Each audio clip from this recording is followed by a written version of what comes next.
As promised, this will be the place, Super Bowl Sunday, they'll be gathering to watch the big game. We're going to get to that in a moment. But National Signing Day, collegiate football. And earlier today, courtesy of the Beaver County Times and, of course, one of their great reporters, I found out that Darius Weiss has found a new home. He committed today to Colorado State. And I think he was, a lot of people thought all along that might be it. They were in on his recruiting early. He had it down to Colorado State, Virginia. I know Brigham Young had offered, Miami of Ohio had offered. I guess his final two were Colorado State and Virginia, and he chose Colorado State, and that's a real steal for them. I think Pitt, Penn State, West Virginia did not offer, which was surprising, and I think they missed the boat on this kid. This kid is dynamic, and he's one of the best players really in Beaver County history we've ever had, and so I really think Colorado State's getting a steal. They good athlete, good student. Obviously Virginia, coming in the picture, recruiting. They don't, to go to Virginia, you have to be an actual student, not just an athlete too. And so they wouldn't have recruited him if he wasn't a good student. So yeah, Colorado State is getting the whole package. Great athlete, great student. The times I've met him, just a really good kid. So I think it's a good fit for him. Listen, I know we're in Eastern Ohio, and everybody thinks Ohio State and Notre Dame because of Lou Holtz and across the river. It is West Virginia, but I'm Pitt blue and gold through, ladies and gentlemen. And we're going to talk a little bit about Pitt. E.J. Borghetti and the wonderful athletic directors department, information department sent us the email that I looked at briefly earlier today. Just a couple of names that stand out, and some Ohio connections too, including this kid from Steubenville, Charles Reeves. He is 6'5". He's a tight end. And also out of Newcastle, Tyler Sear, 6'4" tight end as well. Paris Ford out of Monessen, he is the guy that everybody's looking at. And also Gabe Huey from Upper St. Clair, an offensive lineman. So just a couple of those players. Yeah, I think the big get they got two 4-star kids. One the tight end Charles Reeves.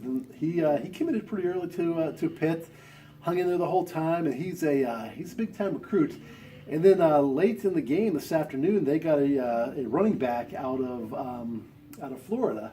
I believe his last name is Davis, and he was a 4-star kid too. And I think that was a big surprise that he chose Pitt because he had offers from everybody, and so that's a big get for them. So I think Coach Narduzzi's really, to get these 4-star kids like he's gotten over the past few years with Whitehead, and now these guys. I think you're really seeing the fruits of his labor since he's come to Pitt. And also too, you have to understand, being that he's got some ties to Youngstown State, because of he and his father. He's going to kind of take a look at the Ohio Valley a little bit stronger than maybe some other Pitt coach might have.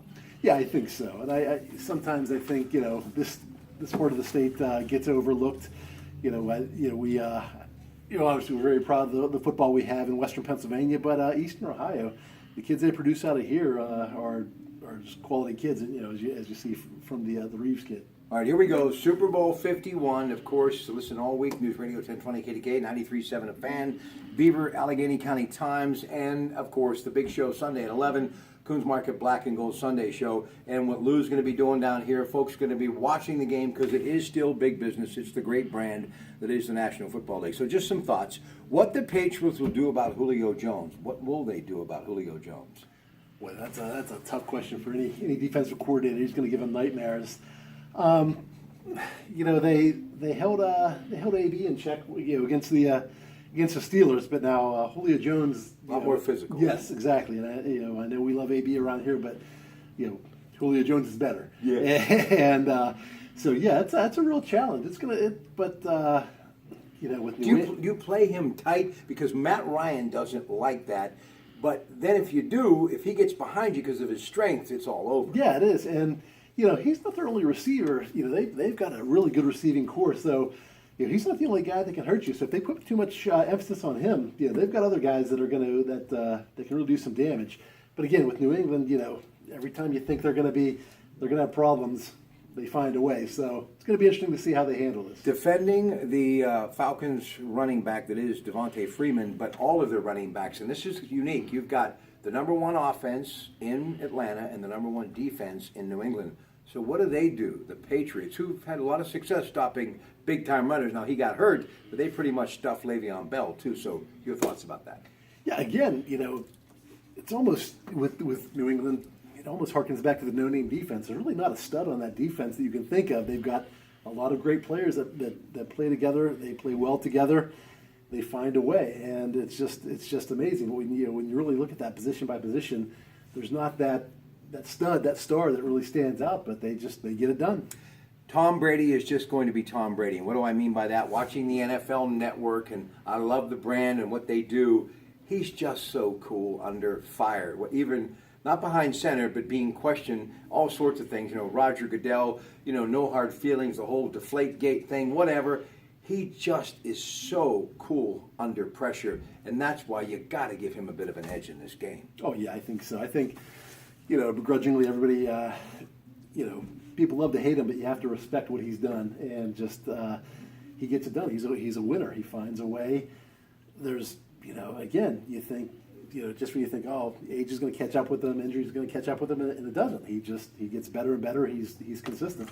Here's one of the things that I think could be a big reason why New England wins. It has nothing to do with Tom Brady. LeGarrette Blount, he's a bruising running back. And one of the things that many of the experts believe, a whole lot smarter than me, that he could actually steamroll the Falcons if he gets going, and he would be a whole lot tougher to bring down later in the game. What about LeGarrette Blount and him being a big factor for New England? Well, you saw what he did against the Steelers twice. When both times they played this year, he really had big games, and you saw in the AFC Championship game, he carried 8 guys about 10 yards and almost made it into the end zone. So yeah, he's definitely a factor. You thought when he was in Pittsburgh and the situation that happened there, you thought his career was going to be over, and then New England, where it just seems like to be the land of broken toys, they pick up these guys that are kind of outcasts from other teams, and they get the most out of them, and he's paid huge dividends for them. We're only going to do 5 with Jim tonight, and then tomorrow night, Greg Diolison will be out and about with another Super Bowl preview, so we'll save another 5 of things that you need to look for as far as Super Bowl 51. And the last one, kind of tying into LeGarrette Blount, Keanu Neal and Deion Jones really could be a big factor, strong in the middle for the Falcons' defensive line and defense. These two are really going to be called upon to stop LeGarrette Blount. Do you see Tom Brady and Bill Belichick maybe scheming a little bit to kind of, open up the pass a little bit more than we all expect it will be because of the talent of Tom Brady and Julian Edelman? But more importantly, LeGarrette Blount could be one of the things that they may start this football game off by doing over and over and over, just to kind of get their legs and to kind of get into the feel of a game with this much hype. I think so. When you look at this game, you look at Atlanta's defense, they start 4 rookies. And, so that's going to be interesting to see what happens as far as whether the moment is too big for them. And, obviously, what Belichick can put together as a game plan against, veterans. Now you got 4 rookies coming in there, the biggest game of the year, the biggest game of their lives. That's going to be interesting to see what happens with Atlanta's defense. Now, obviously, you have a player like Beasley, who is just, who led the NFL in sacks this year.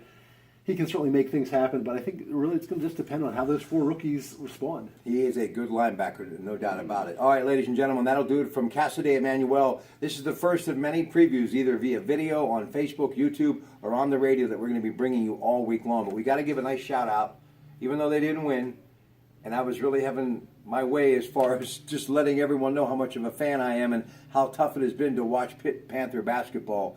They gave Roy Williams and the North Carolina Tar Heels one whale of a scare, and I'm sure Coach Williams probably today at the Dean Smith Center telling his guys, don't ever let that happen again. But boy, they made a game of it, huh? They really did. We were, I was telling you earlier, I was watching the game, and Pitt fell behind by 10. I'm thinking, it's going to be the same thing. They're on the slump. It's over. I turn it off, and then I find out later they almost pulled it off at the end. And that really says a lot about Coach Stallings and about those seniors. I think everybody was really down on the program with obviously what happened against Louisville and everything that's happened since then. But for them to go into North Carolina and to get down like they were, get down double digits, and come back and have a chance to win that game at the end, that speaks volumes. That maybe they haven't hung it up quite yet. So. Number 7, WVU, a winner over Iowa State last night, 85-72. Nathan Adrian had 23 points in that game. And number 17, Maryland, got by Ohio State 77-71. They were led by Justin Jackson, 22 points, 12 rebounds. Just because we're trying to take care of everybody in Ohio. Penn's play Columbus Friday at the BPG Paints Arena. And last night, Patrick Hornquist out in front of the net slammed home 2 goals, while Trevor Daley and Chris Kunitz also scored. And also Crosby and Sherry were back on the line again together, and Murray had 37 saves. Again, Columbus Friday, PPG Paints Arena. So there you have it. After that win against Nashville, they're going to take on Columbus Friday. So hopefully that'll be a sign of things to come for the Pens, who took on a streaking Nashville team and really stuffed them and did a great job. And now for Jim Equals, I am Rob Pratte, and to Lou Volino and everyone here at the incredible Casa de Emmanuel, ciao.